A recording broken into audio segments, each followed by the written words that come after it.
Baada ya kumshukuru Allah jalla jalaluhu na kumtakia rehema bwana mtume Muhammad, tumshukuru Allah subhanahu wa ta'ala kwa kutujalia mara nyingine tena tukawa hai mpaka tukaikuta Ramadhani ya mwaka 1446 mwaka 2025. Hii ni neema kubwa sana. Kama utakumbuka Ramadhani iliyopita ya mwaka jana, nilikuwa nikiraddid baadhi ya maneno ya kuonyesha kwamba tuna bahati, na pia niliwahi kusema maneno ya kuonyesha kwamba wengine kuna uwezekano kwamba hatutoipata Ramadhani inayokuja. Nikasema huenda ikawa Mwenyezi Mungu Azza wa Jalla anakupa fursatun akhira katika hii Ramadhani, kupa last chance. Na maneno haya baadhi yetu ambao tulikuwepo katika darsa yamethibitika kiasi kwamba Ramadhani hii hatunao, washakwenda mbele za haki, tushawazika. Na Mwenyezi Mungu Subhanahu wa Ta'ala tunamuomba awarehemu.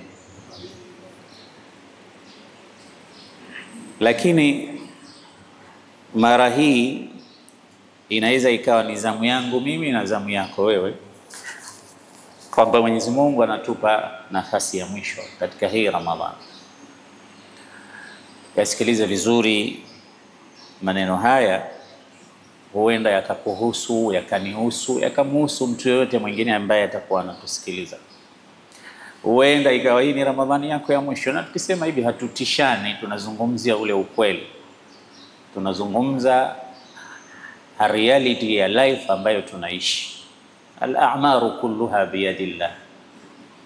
Mwenyezi Mungu Subhanahu wa Ta'ala ndiye mwenye kujua umri wangu na wako utakoma lini. Sote tulokuwa hapa hatujui tutaondoka lini.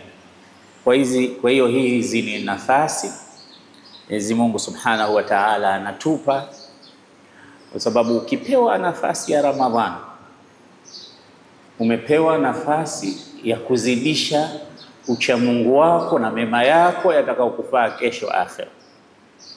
Kwa sababu upate ile Lailatul Qadri moja tu ambayo umeambiwa ni khairun min alf shahr, wewe utakuwa mbali sana. Kwa hiyo tumia vizuri msimu wa kheri kama huu, na moja katika njia za kuitumia vizuri msimu kama huu ni kukutana kama hivi, tukakumbushana, kusoma Qur'ani kwa wingi, ni kufunga, ni kutoa sadaka kwa wingi, ni kulisha, ni kualika watu futari, ni kufanya mambo ya kheri katika msimu huu ambao Mwenyezi Mungu angalau amekupa uhai, unaendelea kupumua. Mimi katika Ramadhani hii nimepanga kujikumbusha mwenyewe na kuwakumbusha ndugu zangu mambo ninayoyaona ni muhimu sana katika maisha yetu, na ningeomba utulivu wenu na uvumilivu. Nina nukat au nukta kama zinaweza zikafika 10 ambazo nimeziona kwamba nizilete mbele yenu, nizizungumze, zitatue mmoja katika matatizo makubwa ambayo jamii yetu imekumbwa nayo. Darsa hizi ambazo inshallah zitaendelea kuanzia leo na kesho mpaka pale nitakapomaliza haya ambayo nataka kuyazungumza, au likitokea jambo lolote lingine. Anwani ya darsa hii ni asbabu inhirafi alkhuluqi inda al-atfal au al-awlad, yani sababu zilizopelekea kupinda kwa watoto kimaadili wa mualajatuha, na tukipata nafasi na solution zake. Yani katika hizi darsa ambazo zitaendelea kuanzia leo mpaka pale ambapo Allah subhanahu wa ta'ala atatujalia, nitataja na kuzigusia baadhi ya sababu ambazo zimepelekea watoto wetu kupinda, kukengeuka, kuharibikiwa katika maadili na tabia, na solution zake au ilaji, yani utatuzi wa matatizo hayo. Yoyote katika sisi hili jambo linamhusu, hata kama hana mtoto. Kama huna mtoto, una mtoto wa ndugu yako. Kama huna mtoto, una mtoto wa babu yako, wa ami yako, wa mpwa wako, wa dada yako, wa shemegi yako. Sote tunahusika katika sababu moja au nyingine ya kuwalea watoto. Tunasema watoto kwa sababu watoto ni moja katika mambo yanayouma sana katika maisha yetu. Watoto ni moja katika mambo yaliyokuwa yanashughulikiwa sana na wazazi na jamii na hata serikali. Utaona kuna mambo serikali inaingia kazini na kuingia hasara mara nyingine, na kuingia shughulini kwa ajili ya kupanga na kutengeza better tomorrow ya watoto, yani kesho iliyokuwa ni bora. Mimi nakumbuka tulipokuwa wadogo tukisoma kule Kenya, kulikuwa kuna kipindi kila wiki serikali ya Mzee Moi ilikuwa ikipeleka maziwa katika shule zote Kenya nzima. Haya maziwa ambayo sisi leo tunakunywa pengine mara moja kwa wiki, chai pengine ya maziwa ni tunu, basi serikali ilikuwa ikileta maziwa. Nakumbuka tulikuwa tukipewa kila siku, nafikiria Alhamisi, kitu kama hicho, linakuja lori linamwaga maziwa shuleni, watoto wanaenjoy, wanakunywa maziwa, kitu ambacho ni nadra. Siku hizi huwezi kupata hivyo vitu, vipo na hakuna, yamekatika kutokea wakati huo, hakuna tena. Lakini nasema ni mfano wa serikali vipi mara nyingine inaingia kwenye gharama kwa ajili ya kuwafurahisha watoto. Na serikali nyingi zinafanya miradi, wanajenga skuli, wanajenga hospitali ya kina mama. Yote ni kwa ajili ya kutengeneza mazingira mazuri kwa watoto. Sasa watoto ni watu muhimu sana katika maisha yetu, na Qur'ani imetaja wa miongoni mwa vitu vitamu vizuri wanavyo mtu ni watoto. Allah anasema almalu walbanun zinatul hayati dunya, yani pesa na watoto ni pambo la maisha ya dunia. Mmoja katika mapambo, Mwenyezi Mungu kataja hela na watoto. Yani hivi ni vitu ambavyo vinaipamba dunia yako, vinaipamba ulimwengu wako. Wewe unaona ukiwa na pesa tu, hata njaa inakuwa inakuogopa. Lakini ukishaanza kuwa huna pesa, njaa ovyo ovyo zinakuja. Lakini ukiwa na hela, usikie hata kula, unazo tu pesa. Ina solve baadhi ya problem ambazo zinafsi, yani psychologically. Pesa zinatatua matatizo ya kiakili. Utaona watu wengine wakiwa na pesa wanakuwa katika hali ya amani. Akikosa tu, mpaka watu wengine wamewajua, huyu jamaa anaonekana siku hizi hana hela. Maana amekuwa anasema ovyo, atukana ovyo, amechanganyikiwa. Akipata anatulia. Japokuwa mara nyingine inawezekana kwa watu wengine kwa vice versa. Ukipata pesa ndio unakuwa mwenda wazimu.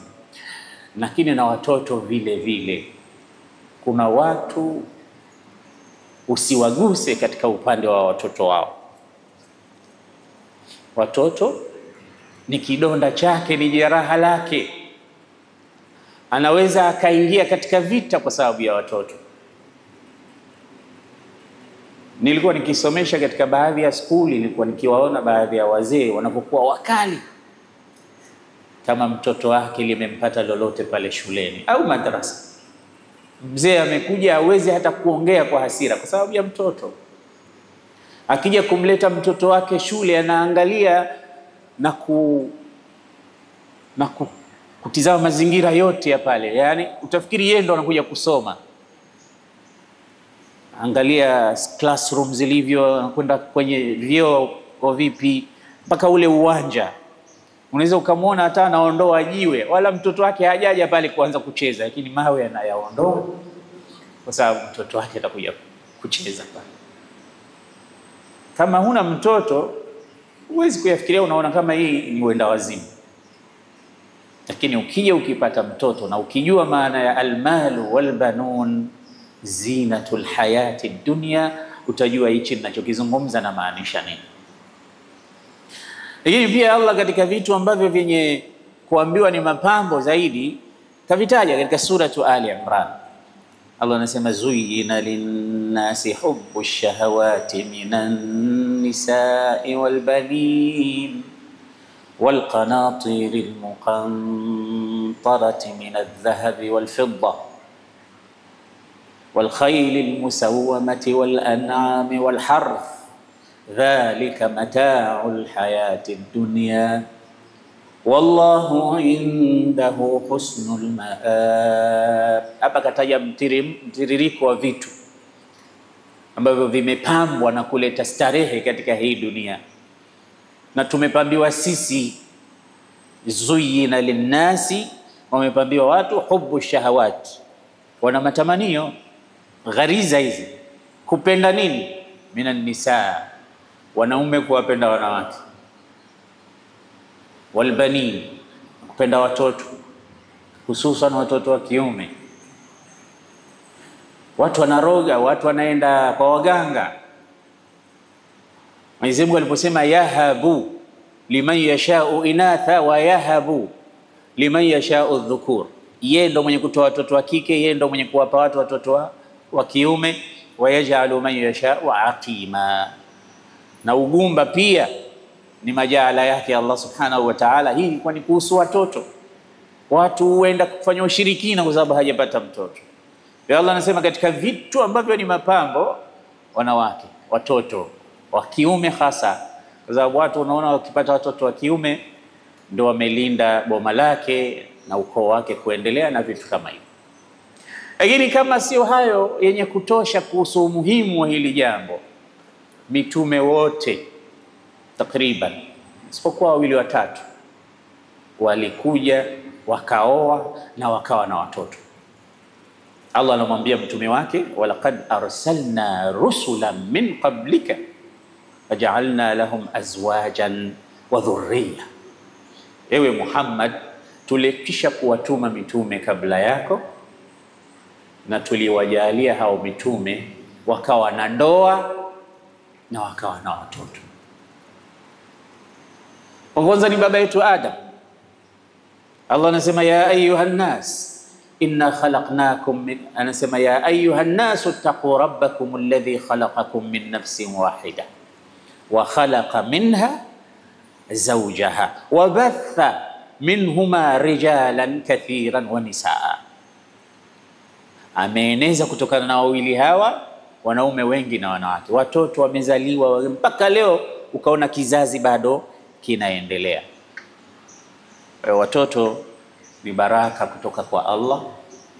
Watoto ni neema kutoka kwa Allah, bali ni starehe, ni moja katika viburudisho vya macho, ni qurratu a'yun. Sasa kilichonifanya nizungumze hili jambo kuhusu watoto na kukengeuka na kupinda kwao katika maadili, moja katika mambo ambayo tumepigwa vibaya Waislamu ni jambo la maadili, jambo la akhlaq. Yani wewe ukizungumzia mambo ambayo leo tumefeli kupindukia ni katika maadili, ni katika tabia. Ahmad Shauqi mnamjua sana, ni mshairi hodari na alikuwa na ulimi mkali sana, kwa na hikma na kuona mbali sana katika mashairi yake mengi. Ukiyasoma na kuyasikia utaona namna gani alikuwa anafikisha ujumbe kwa njia murua kabisa. Mmoja katika ujumbe wa kuharibikiwa sisi katika akhlaq anasema hivi: talabatul ilmi, ni vizuri mkauchukua ujumbe huu na mkaufanyia kazi. Anasema hivi: wa idha usiba alqawmu fi akhlaqihim faaqim alayhim ma'taman wa awila. Wa idha usiba alqawmu fi akhlaqihim, watakapopatwa na msiba watu, jamii itakapopata pigo, fi akhlaqihim, katika maadili yao, katika desturi zao, katika akhlaq zao. Yani msiba sio kufa mtu, msiba sio kwamba umekosa jambo fulani na fulani na fulani unayoona wewe kwamba ni mambo makubwa. Anasema msiba anaozungumza Ahmad Shauqi ni watu wakakosa akhlaq, ni watu wakakosa tabia. Wakishapatwa na msiba huo, anasema faaqim alaihim ma'taman wa awila, waekee kilio hao watu, waekee matanga, waekee msiba. Sio akifiwa na mtu, akidondoka mzee wao wa mtaa, akiondoka kiongozi wao fulani waliliwe. Hapana, anasema la, wakipata pigo la maadili, wakawa hawana adabu, hawana akhlaq, waekee matanga, tena kilio cha kweli kweli, kwa sababu hapo wamepatwa na msiba. Ndugu zangu, wallahi billahi nakuapieni, katika zama ambazo sisi tunaishi, pigo letu kubwa na msiba wetu mkubwa upo katika akhlaq na tabia. Hapa ndipo tulipovurugwa kikweli. Wewe angalia tu kundi la watu katika jamii yetu, liwe labda linatoka kuangalia football match, kulikuwa na mechi fulani kule kule, kabla hata hawajatoka kule kule kwenye viwanja vya mpira, sikiliza yale mazungumzo yao. Mimi nishawahi kuhudhuria katika baadhi ya mechi. Zamani nilikuwa nikienda Amani Stadium, watu wengi hawajui, nawapa siri moja, kwenda kutizama mechi, kwa sababu mimi napenda mpira kutokea ujana wangu. By the way, mimi nilikuwa namba 10, ndo striker. Kama sijaja mimi mechi na ahirishwa. Amna sio makofi. Amuri anapiga makofi, amenogewa. Sasa ilikuwa mara nyingi usiku tunatizama mechi na vijana wengi. Basi yale matusi unayoyasikia nyuma yako huko, unajua kuna baadhi yetu hatukulelewa kusikia matusi kila aina. Sasa mtu anapotukana unaona tabu wewe, unaona vibaya wewe. Unapomsikia mtu anasema vitu vya hovyo unaona tabu. Ile matusi unayoyasikia, kocha anapotukanwa, pengine mtu mzima ambaye anamzaa yule kijana, striker akikosa goli, amekosa penalty, atatukaniwa yeye mpaka baba yake na mama yake wa 7. Yote haya ni maadili yamekosekana. Alafu sasa watu watoke hapo, iwe timu yake mtu imefungwa, wanapita kila pahali, basi nchi itashika adabu yake kwa namna mambo yanavyokwenda. Sasa hiyo ni sehemu moja tu, watu wanatoka kwenye football, sikwambii kwenye viwanja vingine. Sasa hii inaonyesha kiasi gani maadili ya watu wetu na watoto wetu yalipofikia. Sasa huko kote tumetoka, sasa hivi tuko kwenye mambo ya dini. Haya maadili haya machafu yamehamia kwenye dini sasa. Yamehamia kwenye mawaidha tunayotoa. Si hapa natoa nasaha kama hizi, kama mtabahatika kuingia kwenye mitandao mkaona live hizi zinapita, basi wakaona baadhi ya vijana ambao pengine wanakhtalifiana na mimi kwa njia moja au nyingine, shuhudieni ile kamia, ile idadi ya matusi yaliyo katika zile comments zao. Na kuambia hivi kukuonyesha ushahidi kwamba tumepigwa pahala vibaya mno. Yaani sehemu ambayo ilikuwa hakutakiwi kuwa na vitu kama hivi, leo vipo. Na kama sikuona haya, baadhi yao hudhuria katika darasa kama hivi, sio kwa lengo kwamba anaenda kusikiliza, anaenda kuchukua point, nukat, katumwa kama shushushu fulani. Leo bwana katushambulia kweli kweli, katutaja hivi. Yani tumefeli kwa kiwango kikubwa mno. Yani sehemu ambayo ilikuwa haitakiwi haya mambo yawepo, leo yapo. Matusi ya nguoni wanaambiwa watu wa dini, mashehe, maimamu, ulama, wazee, maraisi, mawaziri, wanatukana ovyo tu. Hilo likijulisha jambo linaonesha ni kiasi gani maadili hayakuporomoka tu, yamekufa. Kwa hiyo tutafute njia ya kuyahuisha. Imam Ghazali ni maarufu sana, hasa katika almutasawwifin au katika sufia. Imam Ghazali ana kitabu chake anakiita Ihya Ulumuddin. Yani kuna kipindi yeye alipofanya observation akaona kwamba ulumuddin kama zimekufa, sasa zinataka kuhuishwa, akatunga kile kitabu. Mmoja katika vitabu vizuri ambao nimewahi kuvisoma, anahuisha mambo yaliyokufa. Sisi maadili yetu ndugu zangu yamekufa. Tunatakiwa wawepo watu sasa wahuishe haya maadili. Tutaweza? Mshairi mmoja asema, laqad asma'ta law nadaita hayyan walakin la hayata liman tunadi. Anasema utapata kusikilizwa kama unamuita mtu aliye hai, lakini je, mtu aliyekufa unamuita atakuitikia? Ina maana kuna kazi kuhuisha kitu ambacho tayari already dead. Kwa hiyo maadili ndugu zangu yamekufa, kwa sababu pale ambapo tulitarajia kwamba hawa ndio watakuwa watengezaji wa maadili yetu, wao ndio wavurugaji wa maadili yetu. Hawa ambao wanasikiliza darsa kila kukicha, wanasikiliza qala Allahu qala Rasulullah, hawa ndio tulitarajia sasa waende mitaani wawaambie watu, jamani, hichi sio sawa, tengezeni ndimi zenu, maadili yenu, dini ni akhlaq. Ad-dinu al-khuluq, faman faqaka fi al-khuluqi faqad faqaka fi ad-din. Dini ni maadili, dini ni tabia. Aliyekushinda wewe katika tabia, jua ameshakushinda katika dini.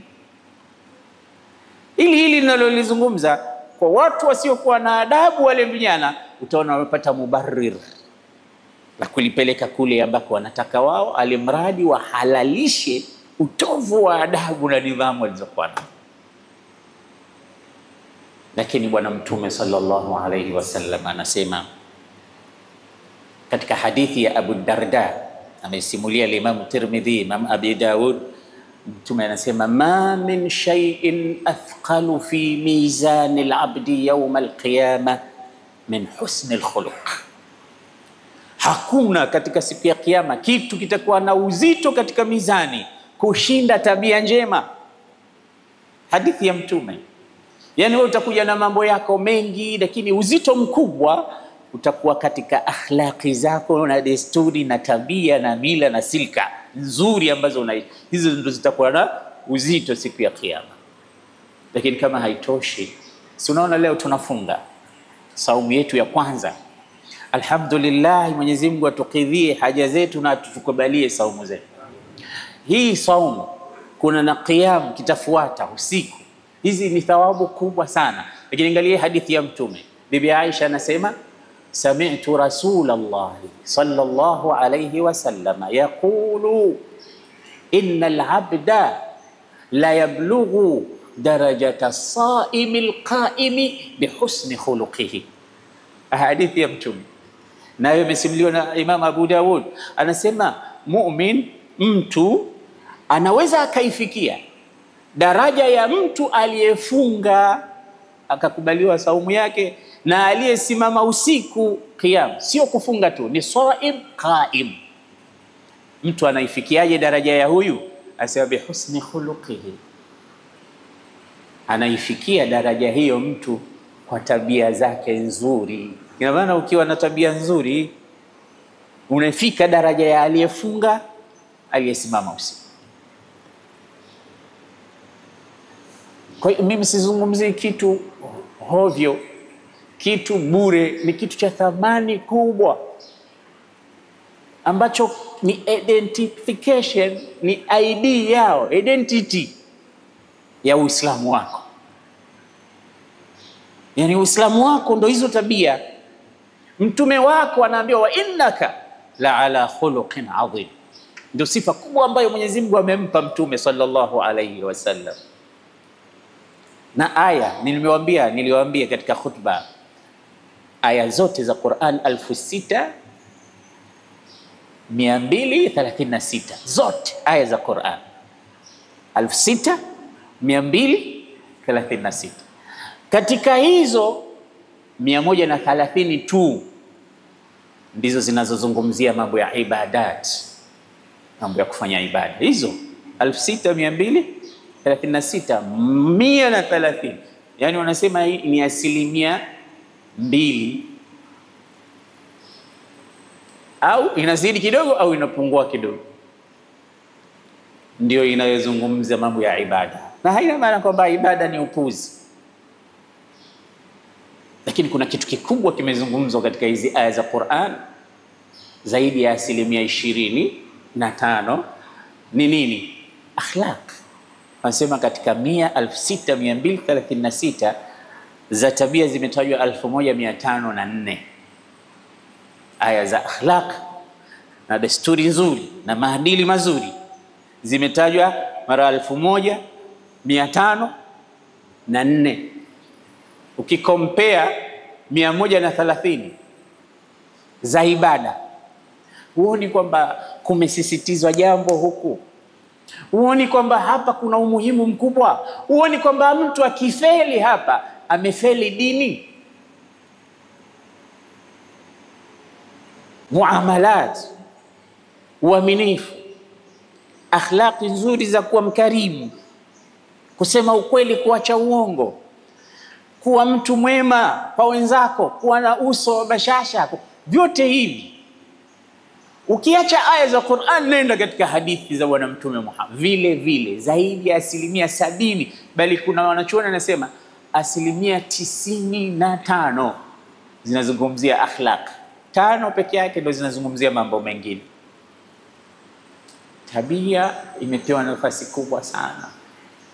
Ndio maana Saidna Umar ilikuwa ikifika pahala anamtaka mtu amlete mtu ambaye atamsimamia katika ushahidi. Anaambia jini biman ya'rifuk, niletee mtu ambaye anakujua wewe.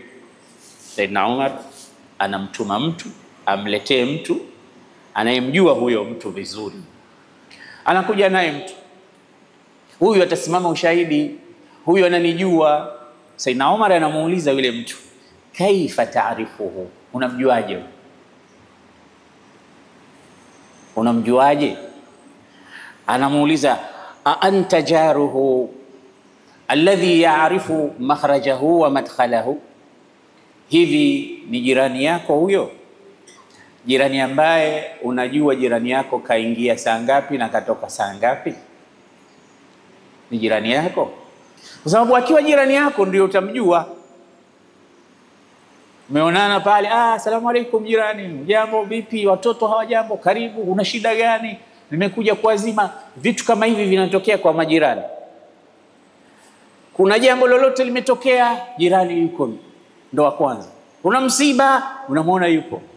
Kuna nikaa, kuna harusi, jirani yupo. Watoto, jirani yupo. Zile activity za jirani anakuwa wa kwanza kufika, hata kabla ndugu zako waliolala pamoja na wewe tumbo moja. Sasa yule unamjua, jirani yangu mashaallah, jirani yangu mashaallah. Au jirani yangu unatamani nipate mtaa mwingine nihame kwa ajili yake tu, siwezi kuishi naye. Na wengi washahama mitaa kwa sababu ya majirani. Kuna mitaa watoto wanatoka kwao huko wanakuja kucheza hapo nyuma chini ya dirisha yako. Ulali mchana wala ulali usiku. Na ole wako uwakanye. Ole wako uwatahadhari, jamani tafuteni pale pa kucheza. Ole wako, itakunyeshea mvua ya matusi. Mambo mengi yanatokea. Ni katika viwanja tofauti, katika mawaqi tofauti. Sikwambii barabarani na madereva, sikwambii. Kila aliyekuwa ni dereva anaweza akanifahamu vizuri ninachoongea. Nimemkosea mtu kidogo tu, mitusi ambayo hujawahi kusikia wewe utaisikia barabarani kwa waendesha Vespa na waendesha motokari na wenye daladala. Hivi vitu vinatuumiza sana, na lazima tuvizungumze, tusaidiane ili kupata kurekebisha haya mambo. Imekuwa ndo kama sifa yetu. Mitaa yetu, kuna mitaa hasa unaambiwa hiyo mitaa hiyo yani ni maarufu kwa haya mambo ambayo tunazo. Kwa nini iwe mitaa hiyo iwe ni maarufu kwa vitu vya hovyo? Kwa nini? Alafu wenyewe wanaona ndio uhodari. Wewe hujui huu mtaa wewe, sasa utaujua. Kwa nini? Vitu kama hivi ambavyo vinaleta kichefuchefu, kwa nini wewe iwe kwako wewe vinakufurahisha? Na mtume wako anasema, aqrabukum minni majlisan yawm alqiyama ahasinukum akhlaqa. Wale waliokuwa karibu nami siku ya kiyama ni wale wazuri wa akhlaq wa tabia. Unamjuaje huyo? Anauliza Umar. Ni jirani wewe? Sema na si jirani yangu.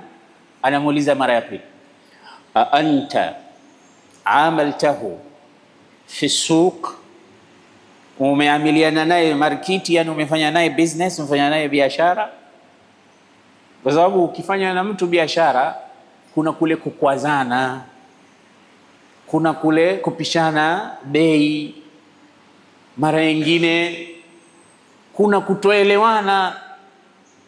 Unajua katika hali za kawaida sote ni malaika, sote katika hali za kawaida sote ni wacha Mungu. Unaona hapa kwenye darasa ukimtazama Amr utakuta masha Allah, masha Allah, masha Allah, huyu nitamuozesha binti yangu. Yani ni mfano, sio kweli Amr, nasema mfano.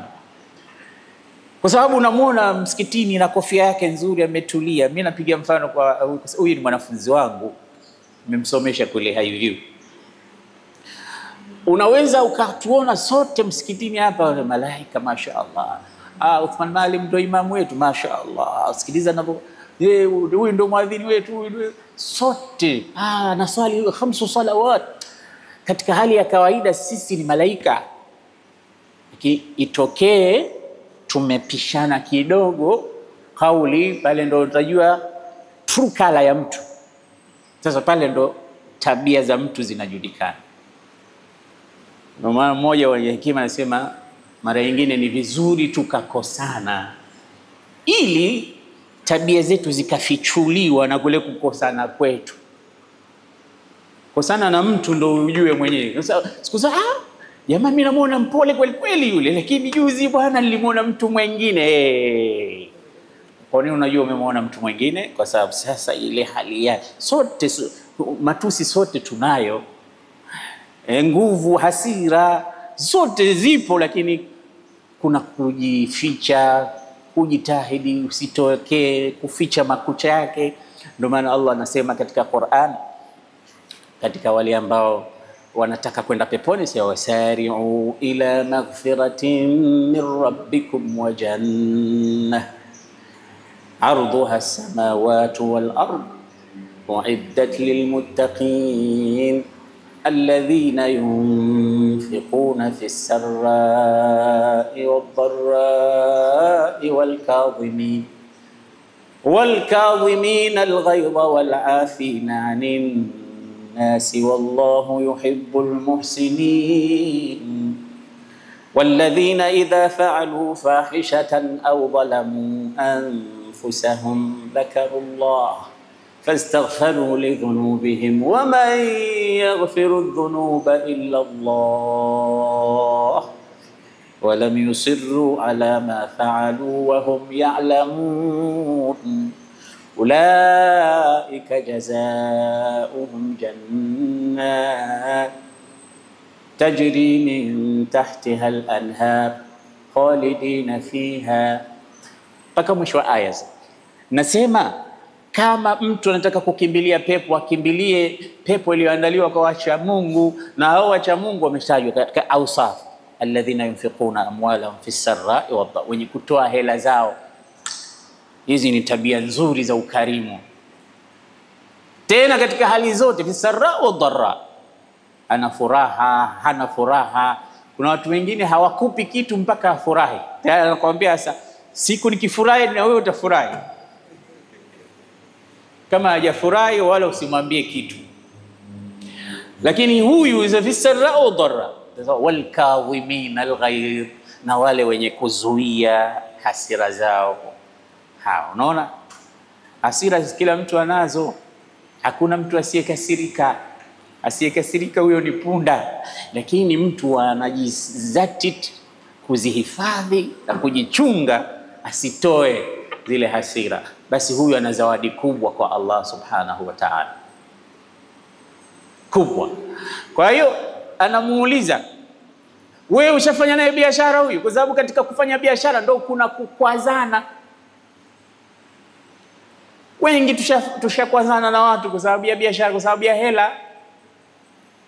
Haya yanatokea, hapo ndipo tutajuana. Lakini hivi sote ni malaika, ngoja litokee tatizo sasa ndio utajua huyu mtu ana tabia nzuri. Hivi tu usimjaji, ngoja apate misukosuko na mitihani fulani. Sasa hizi huwa zinafichuliwa mara nyingi na namna ya muamalati wetu. Kitu kingine akamuuliza, hal safarta ma'ahu, wewe ushawahi kusafiri naye huyu? Sababu hizi sehemu tatu alizozitaja Saidna Umar ndizo sehemu ambazo tabia ufichuka. Uko safarini na mwenzako, unamuona namna anavyokuwa ana huruma na wewe. Unamuona kuna watu ukiwa nao katika safari unaenjoy safari yote ile. Anakusaidia pahali ambapo panahitajika msaada, pahali ambapo wewe huwezi kufika yeye anafika. Na kuna wengine mashaallah wanasema, mimi katika msafara wetu huu wote nipeni nafasi mimi, mkitaka maji juu yangu, mkitaka hoteli nalipa mimi, mkitaka chakula mpaka tukirudi. Wapo watu aina hiyo, tumeshawahi kuwaona. Vipi namna anavyokaa na wenzake, ukikaa naye kila wakati unafurahi. Hatukani wenzake wala hakuna kusengenyana. Wewe unatamani kusafiri naye kila wakati. Ukienda ukitaka kuangalia chochote, ukienda kulipa tuambia yule kishalipa. Yule kishalipa. Sio ile ya kulipiana kwa sababu kuna mambo mengine, bwana utakuwaje nalipiwa mimi kama mwanamke? Hapana. Ukarimu yake siku hizi manake mpaka uweke bayana. So, ukisikia lipiwa kila wakati unashtuka. Kile kitu unafanywa, kile kitu unafanya. Dunia ilivyoharibika, imekuwa lazima mtu awe na wasiwasi. Lakini mimi nazungumzia maadili, hayo mambo mengine sisi hatuyataki. Hivi unamuona mtu katika safari kiasi gani? Maana safari Mtume anasema ni qit'atun min al-adhab. Safari ni kipande cha adhab, yani zile stress. Mimi huwa nasafiri sana, hususan na mahujaji, wanakupa stress ya hali ya juu. Maana unajua watu mara nyingine ni kama watoto katika tabia. Njoo hivi haji, fanya hivi hataki, usichukue hiki anachukua, usibebe hiki anabeba. Sasa zinapanda stress, zinapanda, lakini unafunga mdomo wake. Bila hivyo ungekuja ukasikia mama, bwana yule Uthman Maalim Simone hivi, kumbe yule bwana akiwa katika safari ni mkali kweli kweli, ni anatukana mtindo. Yanatokea hayo. Wewe umeshachoka kizunguzungu, unapata madege hayo kino, alafu kuna watu wengine wanakukera bado ndani, wanafanya vitu, unapata vitu vya ajabu. Ndio maana Mtume akasema safari ni kipande cha adhabu. Yamna'u ahadakum min ta'amihi wa sharabi, safari inamzuia mmoja wenu kula na kunywa. Yani huli vizuri ukiwa safarini, wala hunywi vizuri. Hiyo kwenda haja peke yake pia huendi haja vizuri. Umeacha choo chako nyumbani, hatumii mtu yoyote, ni wewe tu. Unaenda kutumia choo, anatumia watu 50 kwa dakika 5. Unalala pahala pasipolaliwa, hata mbwa hawezi kulala mara nyingine. Vitu vinatokea katika safari vya ajabu ajabu, vile tayari vinafanya mambo katika hali yako psychologically. Sasa hapo ndo tutakujua wewe ni mtu aina gani.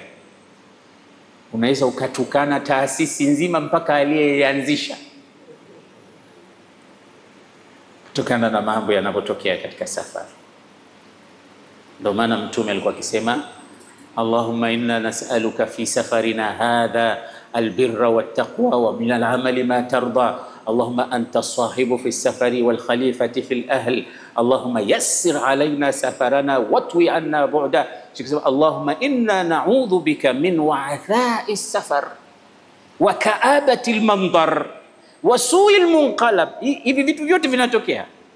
Mandhar mabaya, kusawijika uso yanatokea. Mtume alikuwa anasema, na ya Rab, ni kinge na kusawijika mandhari mabaya na maregeo mabaya na wa'tha, yani shida, shadaidi safar. Katika safari kuna shida. Sasa Umar anamuuliza, ushasafiri naye wewe huyu mpaka ukawa unamjua? Pale ambapo safari inamfichua huyu ni mtu aina gani, ushasafiri naye? Akisema hapana. Kwa hiyo si jirani yake, hajafanya naye biashara, wala hajasafiri naye. Anamwambia no, humjui. Idhhab wa'tini biman ya'rifuka fa inna hadha la ya'rifu. Huyu hakujui, huyu kalete mtu aina hii ambaye anakujua.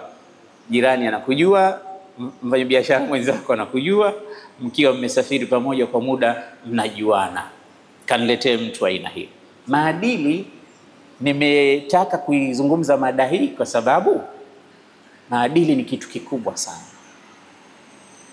Sasa naanza kutaja baadhi ya sababu zinazowapelekea watoto kupinda na kuharibikiwa katika maadili.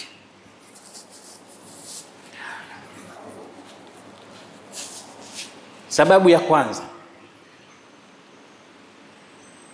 alfaqru alladhi yukhayyimu ala ba'd al-usar, yani kukengeuka, kuharibikiwa, kuwa na tabia chafu kwa baadhi ya watoto wetu. Tatizo hili huanzia pale ufukara unapopiga kambi katika baadhi ya familia. Alfaqru almukhim au almukhayyim ala ba'd al-usar, ufukara, umaskini uliotanda ukaeka kambi katika baadhi ya maboma, baadhi ya familia. Vipi ufukara na umaskini ndo sababu ya kubadilika kwa tabia za watoto wetu? Naam. Mtoto anapoanza kufungua macho nyumbani, akawa la yajidu ma yakfihi min at-ta'am, kile kinachopikwa pale nyumbani hakimtoshi, ashibi. Chakula anakipata kwa shida na tabu. Huyu mtoto usidhani kwamba hana fikra za kufikiria. Wengine anakuja nyumbani, mama njaa, hatuna kitu leo. Kutokea asubuhi babako katoka hajarudi, na sijui atarudi saa ngapi, na sijui akirudi atarudi na nini. Hatimaye baba anarudi mikono mitupu. Watu wanakunywa maji tu, kuna familia zinakunywa maji tu, zinalala. Linachemsha mihogo, wanafanya kuwadanganya tu watoto na vitu vidogo vidogo, vibiskuti nini, wanalala. Kuna familia tuna tabu. Kuna mambo wewe unafikiria ni utani tu, lakini watu wana tabu, wana njaa, hali ni ngumu. Watu wanakula mlo mmoja tu, tena ugali leo alafu mpaka kesho mlo mmoja tu, tena muhogo. Wanakwenda huko wanang'oa mihogo hii, wanakwenda kutokosa kuchemsha, watu wanakula basi mpaka kesho. Wewe unakula unatupa pipani, wewe unakula unatupa barabarani. Kuna watu wanakitafuta hicho. Wewe ule ufukara ule unamuathiri mtoto, na inakuwa akili yake ina search. Mara nyingine ana huruma, kumhurumia mamake. Kuna baadhi ya vijiji tuliwahi kwenda sehemu fulani, mtoto wa kike na miaka 18, lakini sura yake utafikiria na miaka 48. Yani ameshapigika. Njaa na umaskini na ufukara unambadilisha mtu mpaka sura. Watu wana shida. Nimewahi kuenda katika vijiji, nimeona watoto wanatembea, watoto wa miaka 6, miaka 5, wanatembea uchi, yani hata chupi hakuna. Nauliza mbona hao? Wanasema na nguo, hatuna nguo ya kuwavisha. Yani wanakwenda uchi, wanazunguka mtaani wanakwenda uchi. Hakuna nguo ya kumvisha mtoto. Yani mpaka zile za mitumba pia hakuna. Ndio maana tunasema wewe ukiona nguo umeshazichoka, hizo zinakuwa mpya kwa wengine. Tafuta njia, ile njia tu ya kwamba bwana hizi wapelekeeni huko. Andaa mazingira kama haya, watu wakavae hivyo vitu. Hivyo ni vitu muhimu sana. Sio kila unachokiona wewe hakikufai basi ujue kinamfaa mtu mwingine. Kanzu hiyo uliyovaa wewe sasa hivi umeshaichoka, lakini kwa watu wengine hiyo ni mpya. Wapelekee, wakabadilishe mazingira. Watoto wao wanahitaji. Watoto wetu sisi alhamdulillah kwa siku wanabadilisha nguo 5. Huko mtu ana nguo moja tu au hana kabisa. Hivi vitu vinatokea. Kwa hiyo ufukara ambao unaingia katika hii nyumba, mtoto unamwasha ufukara, unamkereketa ufukara, unamuumiza, na mara nyingine huwa ndo anaanza kuchukua hatua mapema. Utaona kitoto mapema kinakwenda kutafuta kwa ajili ya watoto, na ndio maana zimetokea zile leba za watoto, yani ajira. Utaona ajira za watoto. Afrika imepiga kelele sana kuhusu sababu hii ya watoto kutumishwa kufanya kazi. Vitoto vidogo vidogo vinakoroga zege, vinachukua mizigo, vinabeba, vinapeleka nini nyumbani watu wakale. Sasa hili jambo la wao kuwauma, kutaka kutoka kwenda kuangalia angalau wazazi wao wafanyie vyema. Sasa kule wanakotoka, sasa huko wanakoshukia, ile mikono ambayo itawapokea wakati watoto wametoka. Sababu si nataka kuwasaidia wazee, na mimi nataka niwasaidie mama na baba. Sasa ile mikono ambayo ataangukia sasa, kama ni mizuri, ahlan wa sahlan, wanaweza wakamsaidia baba na mama kulea. Lakini wengi wao hawaangukii katika mikono mizuri. Hapa ndipo mtoto anapoanza kuwa muhuni. Hapa ndipo mtoto anapoanza kuwa jambazi. Mtoto anapoanza umalaya. Mtoto anapoanza vitu vya ajabu ajabu, ili tu hakikishe wazazi wake wanaishi vizuri, wanapata kile ambacho yeye anaona hawajakipata. Haya yanatokea ndugu zangu. ni mara nyingi sana ufukara ukasababisha mambo mengi, na ndio maana Uislamu. Mimi kwanza sasa hivi nazungumzia zile asbab. Inshallah mbeleni huko naweza nikataja sasa ilaji zake, solution, tufanye nini. Lakini sasa hivi tutataja asbab ambazo zinapelekea watoto wetu kuharibikiwa katika maadili, ili kila mwenye mtoto, ili kila mzazi, ili kila nyumba ambayo tumepata ukumbusho huu, tudhibiti vile vitu ambavyo pengine vinaweza vikasababisha watoto wetu kuharibikiwa. Nafikiri time yetu imekwenda sana kwa leo, na kwa sababu umeme hamna, nataka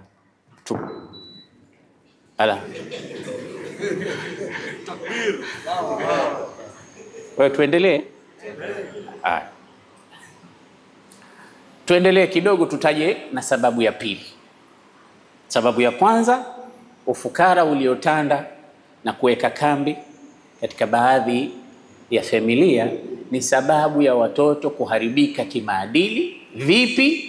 Mtoto na yeye anataka kusupport wazazi wake, hakubali kuona mama anashinda njaa, na pengine mama mjamzito anakunywa maji tu, anakunywa uji peke yake, hakuna chakula. Anaamua, anajitosa mtoto, mimi nitakwenda kutafuta kazi. Sasa huyo atakayemwandika kazi ni nani? Ile mikono inayompokea, magenge yale ambayo anakutana nayo kule. Bwana, usiwe na wasiwasi, sisi wenyewe hapa tuna madili yetu. Kuna supermarket fulani, kuna duka fulani, kuna kampuni ya mzee fulani, kuna pahala fulani, kuna shamba fulani, sisi chakula chetu tunatoa huko. Unafanya nini sasa? Tutaiba tu. Watu wameifanya kama kuiba ndo solution yao. Sasa hiyo pia angalau kuna nyingine sasa ya kusubiri watu usiku wakawakaba. Sasa mtoto akiwa kidogo ana mwili mzuri, pembea, bwana we bodi yako inafaa, we kazi yako itakuwa kukaba, si kazi yetu kuchomoa. Anapangiwa kabisa, na watemi hawa wanampangia kazi. Utamwona mwanao anakaba watu usiku, wanachomoa, wanakwenda kugawana. Na kwa nini hizi kazi zinawanogea? Kwa sababu siku nyingine mtu anatoka kazini usiku, ana mshahara wake, mshahara wote wanauchukua wao.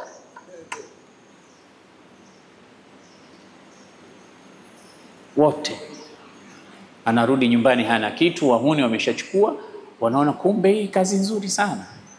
Na mtoto wangu na mtoto wako wameingia katika hizo shughuli baada ya kudondokea katika mikono ya watu aina hii. Kama ni wa kike, ndo kuna watu wanasema use what you have to get what you want. Yani tumia ulichokuwa nacho upate kile unachokihitaji. Wewe mwanamke mzima, wewe unasema huna pesa. Wewe mwenyewe kuanzia unyee mpaka unyaa ni pesa tu, kwa unasema huna pesa wewe. Wahuni wanamwambia sasa, wanamuonyesha, namfungulia pochi au handbag yake, ngatizama. Wewe umekaa tu huko unasubiri baba mama akulete, tizama pochi langu, tizama nyumba hii, tizama gari ile ninaendesha, tizama mimi ninavyo ng'ara, angalia nywele hizi zinavyokuwa. Anampa vitu yule, anashangaa, sasa wewe unafanya nini mpaka unapata hivi vyote? Anambia twende usiku nikupeleke. Anamuuza kwa wanaume, at least apeleke unga na mchele nyumbani. Hivi vitu vinatokea. Nisistrike hapo sana, twende katika nukta ya pili. Nukta ya pili anasema an-niza'u wash-shiqaqu baina al-aba'i wal-ummahat. Mizozo na migogoro na migongano kati ya baba na mama nyumbani. Na hili nalo ni moja katika asbabul inhiraf inda al-aulad. Watoto kuwa na tabia zisizokuwa nzuri, kuwa na tabia mbaya, kuwa na maadili mabaya, kinasababisha nini? Mizozo yetu sisi waume na wake zetu nyumbani. Kuanzia mwanzo mtoto anaona nipe nikupe za baba na mama pale nyumbani. anaona watu wanapigana kila siku, tafikiri kuna boxing pale, ameshazoea. Anaona kama asiposhuhudia watu wanapigana watatukanana, asipowaona watu wanatukanana, yani baba na mama, basi watakuwa wamenuniana tu, hakuna hata kutabasamu.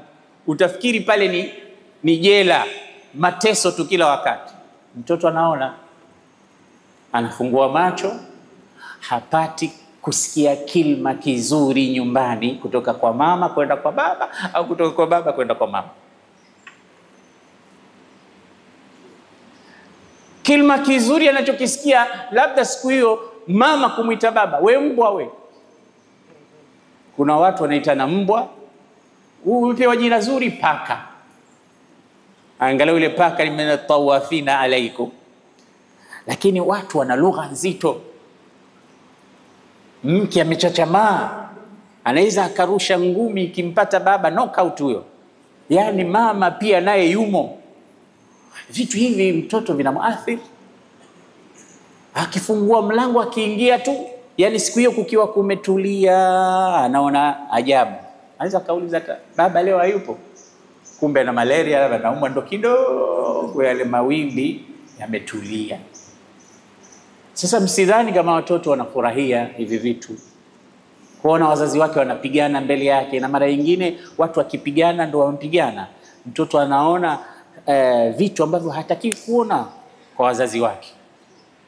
Hivi vitu vyote vinamuumiza, anakuwa traumatized na mambo mengi watoto hawa. Sasa hii hali au jawi kama hii, atmosphere hii, huwa mtoto inamlazimisha aondoke pale nyumbani, akatafute mazingira ambayo kidogo yatakuwa tofauti na yale. Sasa atayapata wapi? Atayapata maskani.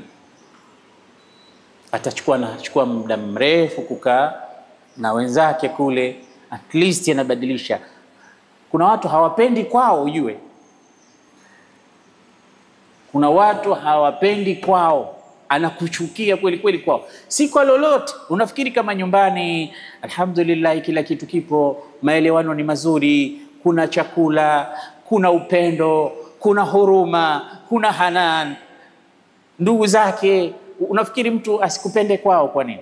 Lakini mtu hapendi kwao, ukimwambia nenda nyumbani ameshaanza kuhuzunika. Anajua nyumbani ndo nyumbani tu, lakini kwa kweli sio pahala. Ukishaingia tu mule ndani ni matusi kwenda mbele, ugomvi kwenda mbele, vita kwenda mbele. Bora nikae huku huku. Sasa anaweza hata mara nyingine ukamwona siku mbili zote hajarudi nyumbani.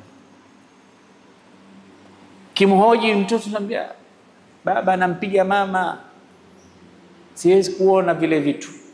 Hata kuambia kwamba siwezi kuona, lakini tayari vinamuumiza, hapendi kuona. Sio lazima mtoto akuambie mimi sitaki kuona kitu 1, 2, 3. Malezi ya pale nyumbani yanamfanya awe na tanafur, yani kuna vitu unajua vinafanya ukimbie, uvisukume. Sio vya kukimbilia, ni vya kukimbiwa. Ndio kama hivyo vya wazazi kwa wao wenyewe pale nyumbani. Hakuna upendo wa kuwafanya watoto waipende ile nyumba. Na Qur'ani imetuambia wa min ayatihi an khalaqa lakum min anfusikum azwaja litaskunu ilaiha. Yani ile utulivu ni kitu muhimu sana. Sasa huu utulivu sio tu kwa mume, huu utulivu sio tu kwa mke, huu utulivu unatakiwa mpaka kwa watoto. Hii familia inajengwa sasa, watoto wale wanapata na wao utulivu. Umewatafutia mama mzuri, baba mzuri, watoto nao ni wazuri, unawalea katika mazingira mazuri. Na hawa watoto, unajua life nyingi ambazo sasa hivi sisi tunaziishi ni matokeo ya malezi ya wazee wetu walivyotulea. Hivi ambavyo wewe upo sasa, ajiangalie, unawapenda watoto. Kiangalia sana hawa watu walikuwa nao wanapendwa sana na wazee wao. Wale ambao hawana hata habari na mambo ya watoto nini, kichunguza ukiangalia wazazi wao walikuwa hawana habari na wao. Yani ni tofauti ndogo tu inatokea. Mtu amekuwa hamuoni baba wala hajamuona baba hata mara moja, lakini mwingine amekuwa mama hamuoni, ameshamzaa, basi utaona vitu kama hivi vinarudi, vina reflect. Hashughuliki na mamake mtu huyu, hashughuliki na babake, na inaweza ukasikia statement ngumu kweli kweli, wewe mbona babako yeye mwenyewe alinitupa yule, hajanilea hata siku moja yule, tena ashike adabu yake, mimi simtambui. Sisi tunaona vitu vingi kwenye media, kwenye magazeti, vitu kama hivyo vinatokea. Mtu anamtukana baba yake, mama yake, vitu mambo ya ajabu ajabu. Ukiangalia ni vijana wetu wa Kiislamu, vijana wetu wa Tanzania wenzetu, wa Afrika wenzetu, vitu vya ajabu vinatokea. Kwa nini? Kwa sababu ya maadili aliyoyapata. Sasa mambo mengi ambayo sisi leo tunayaishi, tumeyarithi na kuyavuna na kukumbana nayo wakati wa uhai wa wazee wetu, ni wachache wale ambao na realize kwamba mzee mimi nimemsamehe mama mimi, lakini hajanifanyia sawa, lakini mimi sitaki niwafanyie watoto wangu hivi, mimi nataka niwe mtu mwingine. Ndio mtu anakuambia bila ya watoto wangu mimi no, sitaki mchezo kwa watoto. Vitu hivi vinatokea kwa sababu ameanza kujua nini tatizo. Na kama hujaambiwa tatizo huwezi kulijua. Unajua, kwa sababu akili zenye kutengeza matatizo ni nadra sana zile kuja kutatua yale matatizo. Lazima waje watu wengine wamsaidie. Bwana, kuna hili. Sasa unakaa kweli, unasoma, binadamu sio ng'ombe, unasema kweli, lakini hapa amesema kweli jambo, na hilo niko nalo. Huna huruma na watoto, huna upendo na watoto, kwa sababu wewe mwenyewe uliishi katika mazingira yale. Nyumbani pale unafungua milango, la tajidu laka aban yadhummuka dhammata hanan. Upati baba at least anakuhug, anakubusu kichwa. Hakuna, upati jambo hilo. Wewe huwezi ukawabusu watoto wako. Ndio maana yule Aqra ibn Habis alipomuona Bwana Mtume sallallahu alaihi wasallam anambusu mjukuu wake, akauliza, kumbe mnabusu watoto wenu? Kuna watu wanashangaa. Akamwambia, ndio. Nyinyi hamfanyi hivyo? Asema, mimi na watoto 10 sijambusu hata mmoja. Sisi kwa sisi hapa tuulizane, ni wangapi tumeshawabusu watoto wetu? Au mtoto anakukimbilia maringiti, nenda kwa mama yako huko. Na hiyo ni afadhali, anaweza akapigwa kiki, anaweza akapigwa kibao. Sasa mtoto ile hali haisahau.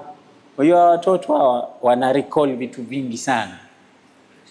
Kama wanawake, watoto na wanawake ni hatari. Unaona yule mtoto yule pale kaja na babake kwenye darasa. Hii darasa hataikumbuka hii mpaka atakuwa kama mimi. Atafika miaka 50 bado ana recall. Kwamba siku moja tulikwenda darasa, Othman Maalim alikuwepo anazungumza hiki 1 2, mpaka yale mazungumzo yale atakuwa anayajua. Wanawake ndo walivyo nao pia hivyo. Unaona hii kofia niliyovaa leo na hii kanzu, Ramadhani ijayo kama nikivaa hii, mwanamke atajua hii Ramadhani iliyopita Othman Maalim alivaa kofia ile na kanzu ile. Sio hana nyingine maskini. Hivi vitu wanadhirikoli sana, wanavyo. Wewe na mimi kesho naweza nikavaa hii unakufikiria ni mpya. Wewe na mimi. Ndio maana wanawake kila harusi anataka awe na nguo mpya. Amejaza hizi nguo, lakini inasema mimi sina nguo. Huna nguo? Sina nguo. Na hizi hapa za nani? Hizo nishavaa. Kwa sababu wenzake kule si ulivaa harusi ya Mwajuma hii. Hii sio ile, ndo hata wanajua kweli kweli. Na sio hizo tu, mpaka sisi wanajua hizi nguo tumevaa harusi ipi, mwaka gani, Ramadhani ipi, ilikuwa tarehe ngapi, siku hiyo kulikuwa na mvua kali, kulikuwa na jua, yote hayo wanajua. Sasa wewe na wewe ukibeba vitu kama hivyo utakuwa unachukua tabia zao, waachie wenyewe. Si unafuatilia watu amevaa nini, alivaa lini, atavaa nini tena. Cha pili ni vitendo vya wazee kugombana. Inshallah hii Ramadhani hii tusichukue muda mrefu. Mimi nafahamu kuna watu wengine wanatoka mbali mno kuja kufuata darasa zetu, na tuwape nafasi inshallah warudi nyumbani, na pengine iftari hajaandaa, na kuna wengine wanajiandalia wenyewe iftari zao. Lakini leo tumefungua hii darsa na hizi nukta zipo nyingi, na inshallah nitazitaja kidogo kidogo. Kwa mtu ambaye ana family, ana watoto, atapata kufaidika. At least to prevent is better than cure. So prevention, kule kuzuia ni bora kuliko kuponya. Tuzuie kabla jambo halijatokea. Mwenyezi Mungu atujalie miongoni mwa watu wenye kusikia na kuyachukua yaliyo mazuri.